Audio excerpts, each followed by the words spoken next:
Hello, salam! Aujourd'hui, je veux te parler de quelque chose de super important, les signes du burn-out.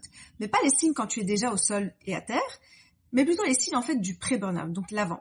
Et en fait, ces signes sont super importants et il faut pas les ignorer parce que c'est grâce à eux que tu peux encore changer les choses et ne pas tomber. Je vais te montrer 6 signes que tu ignores probablement et aussi comment la spiritualité peut t'aider à les détecter. Signe numéro 1, la fatigue persistante. Tu es tout le temps fatigué. Pourtant, tu dors, tu te reposes, mais c'est pas une fatigue normale. C'est une fatigue qui s'installe. Le pire dans tout ça, c'est que tu vas commencer à te dire, oui, c'est pas grave, ça va passer. C'est juste parce que j'ai beaucoup de travail, c'est juste le stress, ceci, cela. Et en fait, tu essaies de trouver des excuses et d'ignorer ce signe. Le corps est en train de t'envoyer un message et te dire quelque chose ne va pas, il faut ralentir. N'oublie pas qu'en islam, le repos n'est pas un luxe, c'est un droit. Signe numéro 2, l'irritabilité et l'impatience. Si tu as des enfants, par exemple, qui viennent te parler, qui te disent quelque chose d'innocent, tu vas t'énerver, tu vas être impatiente, irritable. D'ailleurs, tu t'énerves super vite pour des bêtes petites choses. Tu commences à culpabiliser et à te dire « Oh là là, je suis une mauvaise mère, je suis une mauvaise personne. » Mais en fait, non, c'est pas ça.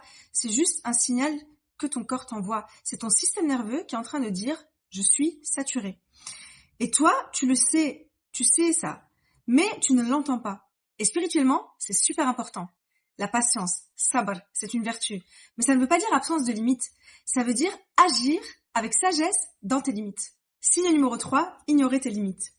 Tu dis oui à tout. Tu n'arrives pas à dire non. Tu as envie de dire non à des demandes qui te fatiguent, mais tu dis oui quand même. Par fidélité, responsabilité, peu importe. Tu dis oui quand même. Mais en ignorant tes limites, tu ignores un droit fondamental, le droit de prendre soin de toi. Signe numéro 4, courir sans but. En fait, toute la journée, tu cours dans tous les sens. Tu as l'impression que tu es productive, mais en réalité, quand la journée est terminée et que tu te poses la question « Qu'est-ce que j'ai vraiment fait ?», tu ne peux pas répondre à cette question. C'est épuisant parce que ton énergie ne va nulle part. Elle se dissipe. C'est un signe que tu n'as pas de clarté, que tu ne sais pas pourquoi tu fais ce que tu fais. Et en fait, tu fais juste ce qu'on attend de toi. Signe numéro 5, abandonner tes routines. Avant, tu allais marcher tous les jours, tu priais avec intention, tu lisais, tu avais ces moments spirituels. Aujourd'hui, plus rien. Tu te dis, j'ai trop à faire, j'ai pas le temps. Or, c'est faux. C'est parce que tu as oublié ce qui te permettait de te recharger. Ne plus avoir ces routines, en fait, te fatigue encore plus vite. Quand tu avais ces routines, ça te permettait non seulement de te connecter à Allah, de te connecter à toi-même et à ce qui compte vraiment. En abandonnant ces routines, tu te déconnectes. Et enfin, signe numéro 6, l'ignorance des signaux. Tu vois tous les signes. Tu sais que tu es fatigué. Tu sais que tu es irrité. Tu sais que tu cours dans tous les sens pour rien. Mais tu décides de ne pas écouter ton corps et ton âme. C'est là que ça devient dangereux parce que c'est là que le burn-out s'aggrave. Alors c'est aujourd'hui que tu dois tout arrêter et que tu dois t'écouter avant que ça s'aggrave, avant que ton corps ne t'arrête. Comme par exemple pour moi, non seulement c'est le burn-out, mais en plus la tumeur. Écoute les signaux maintenant parce que c'est ta responsabilité envers toi-même. Et comment la spiritualité peut t'aider ?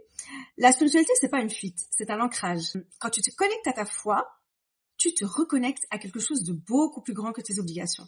Tu te rappelles pourquoi je fais ça ? Est-ce que c'est aligné à mes valeurs ? Est-ce que c'est bon pour ma spiritualité et ma foi ? Est-ce que c'est bon pour ma famille ? Est-ce que c'est bon pour moi ? Et la salat, la prière, qui t'arrête minimum 5 fois par jour, ce n'est pas une interruption, c'est une pause intentionnelle. Le Coran te parle de repos, de limite, de sagesse. La spiritualité, c'est l'outil qui t'aide à dire non, parce que tu sais d'où tu viens et tu sais où tu vas. Si tu reconnais 3, 4 ou 5 de ces signes, il n'est pas encore trop tard, tu peux encore ralentir avant que ton corps te force à le faire. Si aujourd'hui tu veux changer de direction professionnelle après être passé par un burn-out, mais tu ne sais pas par où commencer, l'accompagnement t'aide à voir plus clair et à faire des choix. Si tu reconnais ton histoire dans la mienne, commente boussole ou alors tu cliques sur le lien pour aller sur ma page Instagram.